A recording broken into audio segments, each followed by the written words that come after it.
Student welcome to online class. मैं Neeta Sharma 9th class को chapter number 8 लोहतुल्लाह पढ़ाऊँगी। लोहतुल्लाह का लोहे यानी लोहे की, तुल्ला यानी तराजू, लोहे की तराजू। ये एक कहानी है जो विष्णु शर्मा द्वारा रचित है और ये पंचतंत्र नामक ग्रंथ से ली गई है। इस कहानी में क्या होता है, एक सेठ होता है, वो गरीब हो जाता है, इसलिए वो दूसरे देश में क्या करने जाता है, धन कमाने जाता है। तो वो उसके पास एक पूर्वजों की तुल्ला हो, लोहे की तराजू होती है, वह एक सेठ को देकर चला जाता है। जब वो वापस आता है तो वह उस सेठ से अपनी तराजू मांगता है। तो वो सेठ बोलता है कि उस लोहे की तराजू को तो चूहे खा गए। तब वो मन में सोचता है कि एक लोहे की तराजू को चूहे कैसे खा सकते हैं। तो बोलता है कोई बात नहीं, मैं नदी पे स्नान करने जा रहा हूँ, तो आप अपने पुत्र धनदेव को मेरे साथ भेज दो, मेरा सामान लेने के लिए। तो वो उसको अपने बेटे को क्या करता है, उसके साथ भेज देता है। तब वह क्या करता है कि उसके बेटे को एक गुफा में बंद कर देता है और उसके आगे एक पत्थर लगा देता है। जब वो वापस आता है तो उसके साथ उसका बेटा नहीं होता। तो वो उससे पूछता है कि मेरा बेटा कहाँ है। तो वो बोलता है कि तुम्हारे बेटे को चील उठाकर ले गई। तो वो बोला कि ऐसे कैसे हो सकता है कि मेरे बेटे को चील उठा के ले जाए। तो वो बोलता है कि जैसे लोहे की तराजू को वो एक चूहे खा सकते हैं, तो एक बच्चे को चील कैसे नहीं उठा के ले जा सकती। यही इसमें तो वो एक उसमें जाता है, जज उसके पास, राजा के पास जाता है और उसका निर्णय करने के लिए कहता है। तो ये इसमें वर्णन है। प्रस्तुत पाठ पंडित विष्णु शर्मा रचित पंचतंत्र कथा ग्रंथ के मित्र भेद नामक तंत्र से संकलित है।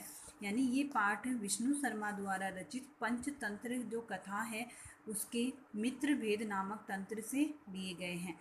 इस पंचतंत्र के पांच तंत्र हैं जिनमें से वह मित्र भेद से लिया गया है। सरल संस्कृत भाषा में नीति की शिक्षा देने वाले कथा ग्रंथों में पंचतंत्र का अत्यधिक महत्व है। सरल संस्कृत भाषा में नीति की शिक्षा देने वाले, यानी नीति से नैतिक शिक्षा देने वाले कथा ग्रंथों में पंचतंत्र का अत्यधिक महत्व है। यानी पंचतंत्र जो है उसके अंदर नीति से संबंधित कहानियाँ दी गई हैं। इस ग्रंथ में विष्णु शर्मा ने एक राजा के 3 मूर्ख पुत्रों को 6 माह में राजनीति और व्यवहार में कुशल बनाने के लिए कहानियाँ कही है। यानी एक राजा के 3 मूर्खों को 6 माह में क्या राजनीति और व्यवहार में दक्ष बनाने के लिए कहानियाँ लिखी थी। ग्रंथ 5 तंत्र या भागों में विभक्त है। पहला है मित्र भेद, दूसरा मित्र संप्राप्ति, तीसरा कोकुलिकियम, चौथा प्राण लब्ध प्राणांश तथा पांचवा है अपरीक्षित कारक। प्रत्येक तंत्र में एक मुख्य कथा है। यानी ये 5 जो तंत्र हैं उन 5 तंत्रों में एक मुख्य कथा है तथा उसके भीतर अवान्तर कथाएं हैं। और उन कथाओं से भी क्या है, कथाएं बनी हुई है। कथाओं को परस्पर ऐसा गूंथा गया है कि एक कथा के अंत में दूसरी कथा का संकेत हो जाता है। यानी ये कथाएं सब आपस में इस तरह जुड़ी हुई है कि एक कथा जैसे ही समाप्त होगी उसी कथा में के समाप्ति में दूसरी कथा का संकेत मिल जाएगा। इसका स्वरूप गद्य पद्यात्मक है। यानी इसमें इसका स्वरूप गद्य भी है और साथ में पद्य भी है। यानी गद्य के साथ साथ उसमें श्लोकों को भी लिखे गए हैं। सामान्यतः कथा गद्य में और नैतिक शिक्षा पद्य में, जिनमें से अधिकांश श्लोक विभिन्न नीति ग्रंथों से उद्धृत किए गए हैं। यानी इसमें इन कहानियों में जो श्लोक दिए हुए हैं वो अलग अलग नीति ग्रंथों से लिए गए हैं। पाठ का सार, इस पाठ में क्या बताया गया है वो है, किसी नगर में एक जीर्ण नाम का व्यापारी रहता था। धन के अभाव में, यानी उसके पास धन की कमी आने से वह गरीब हो गया था।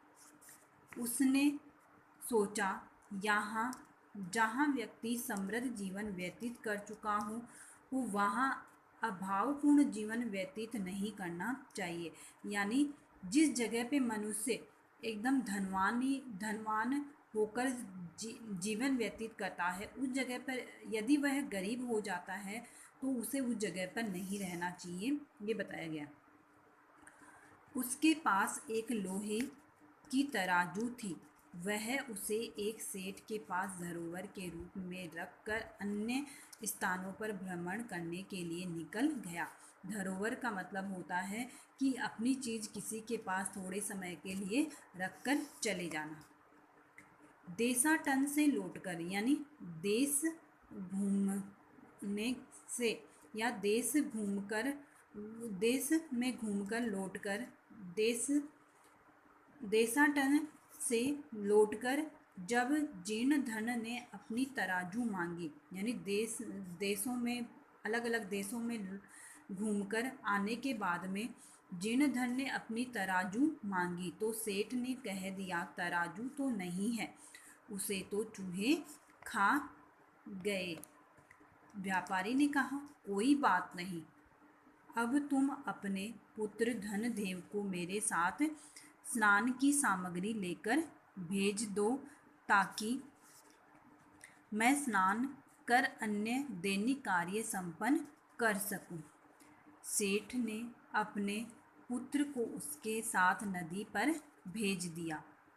वहाँ सौदागर ने उसे पर्वत की एक गुफा में छुपा कर शिला से ढक दिया, यानी बड़ी चट्टान से क्या कर दिया, ढक दिया, तथा सेठ के घर आ गया। सेठ ने पूछा, मेरा बेटा कहाँ है?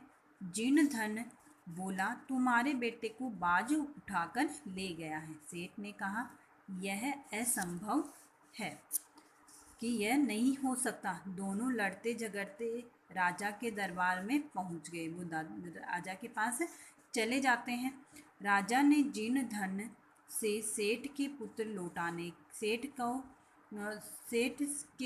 को लौटाने के लिए कहा कि वो जीर्णधन को, राजा बोलते हैं कि तुम सेठ का पुत्र लौटा दो। जीर्णधन ने कहा, श्रीमान, जहाँ चूहे लोहे की तराजू को खा सकते हैं, वहाँ यदि बालक को उठा ले जाए तो इसमें क्या असंभव है कि यदि तराजू, लोहे की तराजू को यदि चूहे खा सकते हैं तो एक बालक को बाज क्यों नहीं उठा के ले जा सकता। न्यायाधिकारी के पूछने पर जीर्णधन व्यापारी ने संपूर्ण घटना को बता दी। तब न्यायाधीश ने संपूर्ण घटना को सूक्ष्म दृष्टि से परख कर, सूक्ष्म यानी बारीकी से जानकर जीर्णधन व्यापारी को उसकी तराजू तथा सेठ को उसका बेटा वापस करवा दिया।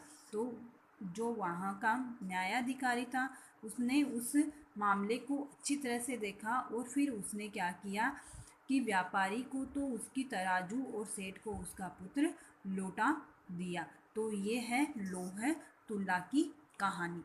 नेक्स्ट वीडियो में हम इसका संस्कृत से हिंदी अनुवाद देखेंगे, इस चैप्टर को पढ़ेंगे। तब तक के लिए धन्यवाद। यह आपको देखना है, इसमें से क्वेश्चन बनता है कि विष्णु शर्मा के द्वारा कौन सा कथा ग्रंथ रचा गया है, पंचतंत्र, और इस पंचतंत्र के कितने भाग हैं, उनके नाम हैं, ये सब आपको अच्छे से देखना है। तब तक के लिए धन्यवाद।